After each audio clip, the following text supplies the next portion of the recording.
ആ അതെ അതെ. ഓ അമ്മയുടെ നുണ പറച്ചിൽ ഇതുവരെ കഴിഞ്ഞില്ലേ? ഒരു കല്യാണത്തിന് വന്നു കഴിഞ്ഞ അന്നത്തെ ദിവസം മൊത്തം അമ്മയ്ക്ക് നുണ പറയണം. മനുഷ്യന് ഇവിടെ ഇരുന്ന് മടുത്ത്. അമ്മ നമുക്ക് എന്നാ ഇറങ്ങിയാലോ? എന്താ മോള് പറയുന്നേ?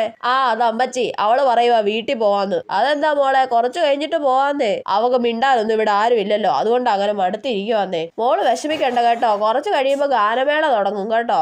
ഗാനമേള ഉണ്ടോ? അപ്പൊ മോക്ക് അവരുടെ കൂടെ പോയി ഡാൻസ് കളിക്കാം കേട്ടോ. അയ്യോ ഗാനമേള ഉണ്ടെങ്കിൽ ഞാൻ പൊളിക്കും. നല്ല അടിപൊളി പാട്ടൊക്കെ ഉണ്ടായാൽ മതിയായിരുന്നു. അങ്കിള് സ്റ്റേജിൽ മൈക്കുമായിട്ട് നിൽക്കുന്നു. ഹലോ പ്രിയ സുഹൃത്തുക്കളെ, ബന്ധുമിത്രാദികളെ, ഞാൻ ചെറിയൊരു ഗാനം ആലപിക്കാൻ പോവാട്ടോ. അയ്യേ ഇതാണോ ഈ അമ്മച്ചി പറഞ്ഞ ഗാനമേള? വെള്ളിച്ചില്ലം വിതറി തുള്ളി തുള്ളി ഒഴുകും.